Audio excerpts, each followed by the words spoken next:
So sa kasalukuyan po ay meron po tayo na mamataan na mga kapal na kaulapan sa may silangang ng Mindanao area. So mga cloud clusters na to ay makakaapekto sa may eastern section ng Mindanao at magdadala ng mga kalat-kalat mga pagulan.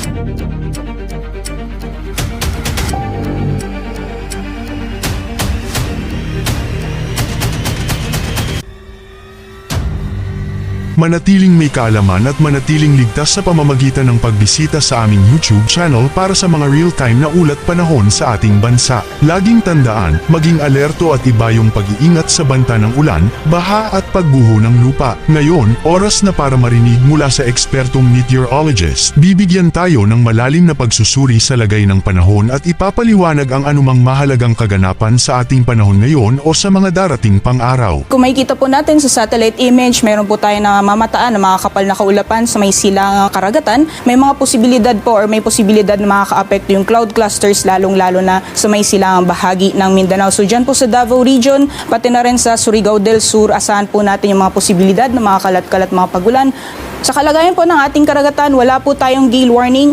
Samantalang sa nalalabing bahagi naman po ng ating bansa, possible din makakaapekto ang easterlies dito sa may silangang bahagi ng northern at central zone. So may mga posibilidad din po ng mga kalat-kalat mga pagulan, although may hina lamang yung inaasahan ng mga pagulan.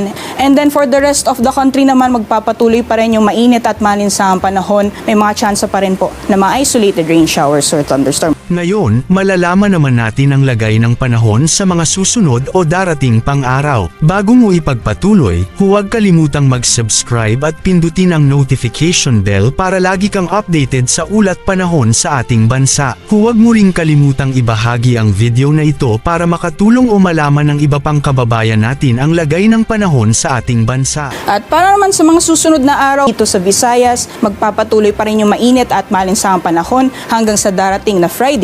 May mga tsansa pa rin po ng mga isolated rain showers or thunderstorms. Asahan din po natin may kainitan pa rin yung mga temperatura na inaasahan ngayong araw sa mga piling syudad. Mostly 32 degrees Celsius maximum temperature sinaasahan natin, samantala over Luzon area magpapatuloy pa rin yung maaliwalas na panahon. Although may pagbugso pa rin na amihan, inaasahan po natin by the end of the week ay medyo mahina na po ito, kaya mainit pa rin yung mga temperatura na inaasahan natin hanggang sa darating na Friday. Maximum temperatures dito sa Metro Manila posibleng umabot ng 33 degrees Celsius and then 32 degrees Celsius naman para sa Lawag, Tugigaraw. Sa Baguio City, inaasahang maglalaro mula 15 to 25 degrees Celsius, Tagaytay naman to 21 to 30 at sa Legazpi maglalaro mula 24 to 31 degrees Celsius. Samantalang dito naman sa Mindanao, yung mga pag-ulan na mararanasan natin dito sa may eastern section ng Mindanao area, posible pang maranasan. And then magiging maaliwalas na po pagdating ng Thursday, gayon din sa nalalabing bahagi ng Mindanao area. Agwat po ng temperatura sa Metro Davao, inaasahang maglalaro mula 24 to 32 degrees Celsius, gayon din sa Cagayan de Oro. And sa Zamboanga naman, maglalaro mula 24 to 33 degrees Celsius. Yan muna ang ating weather update ngayon. Sana ay nakita ninyo ang broadcast na ito na nagbibigay kaalaman at kapaki-pakinabang. Maraming salamat sa DOST Pag-asa sa pagbabahagi ng kanilang mahalagang insight o ulat panahon. Samahan kami sa susunod para sa higit pang mga weather update sa ating bansa at manatiling nakatutok sa weather update ng bansa at huwag kalimutan i-share at mag-subscribe na rin. Mabuhay ang Pilipinas!